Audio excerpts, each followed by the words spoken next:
Hi friends, இன்றைக்கி வந்து soul டே. Soul டேனா ஆத்மாவுடைய நாள். கல்லறை திருநாள். ஸோ இந்த நாளில் வந்து நம்ம வீட்டில் தெரிஞ்சவங்க இறந்தவங்க இருப்பாங்க.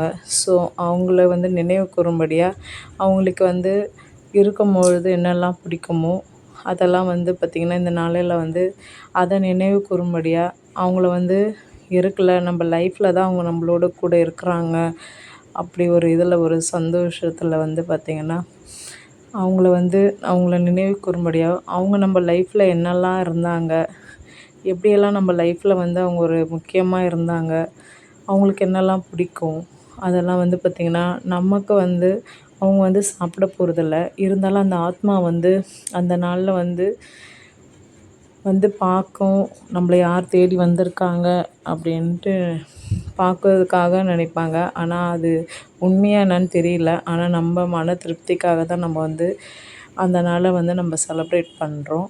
ஸோ எல்லோரும் பார்த்திங்கன்னா அவங்கவுங்க சொந்தக்காரங்களை வந்து அழகாக அந்த கலரையை பெயிண்ட் அடித்து பூ டெக்கரேஷன் பண்ணி கேண்டில் கொளுத்தி அந்த மாதிரி அவங்கள பார்த்துட்டு வருவாங்க. ஸோ அது மாதிரி தான் நானும் வந்து எங்கள் அப்பாவுடைய கல்லறைக்கு போனோம். இதுதாங்க எங்கள் அப்பாவோட கல்லறை.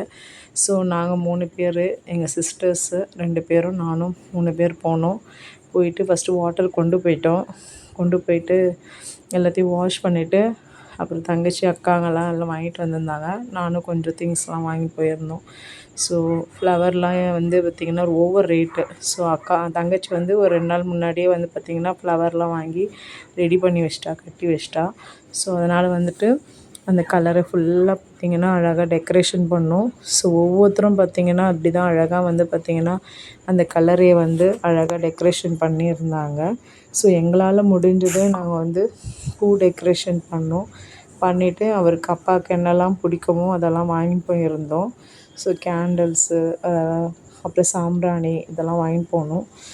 ஸோ எங்கள் அப்பா வந்து இந்த உலகத்தில் வந்து எங்களுக்கு நிறைய வந்து தைரியம் சொல்லிட்டு போயிருக்காரு. நாங்கள் 3 பொம்பளை பசங்கனால எங்களுக்கு யாருமே துணை இல்லை.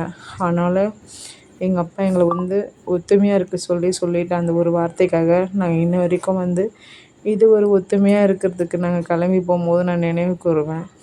ஸோ எந்த ஒரு பிரச்சனை வந்தாலும் அதை மறந்துட்டு நம்ம அப்பா அம்மா கூட பிறந்தவங்க எல்லாருமே வந்து பார்த்திங்கன்னா சந்தோஷமாக சமாதானத்தோடு இருக்கணும். அதுதான். ஸோ ஃபைனலாக நாங்கள் எல்லாமே படிச்சுட்டு ப்ரேயர் பண்ணிவிட்டு அதுக்கப்புறம் வந்து பார்த்திங்கன்னா அங்கே பார்த்திங்கன்னா நிறைய பேர் வந்திருந்தாங்கங்க.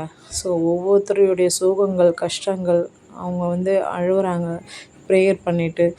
ஸோ எல்லாருமே பார்த்திங்கன்னா அவங்க கூட இருந்தவங்கள மிஸ் பண்ண நாள் தான் இது.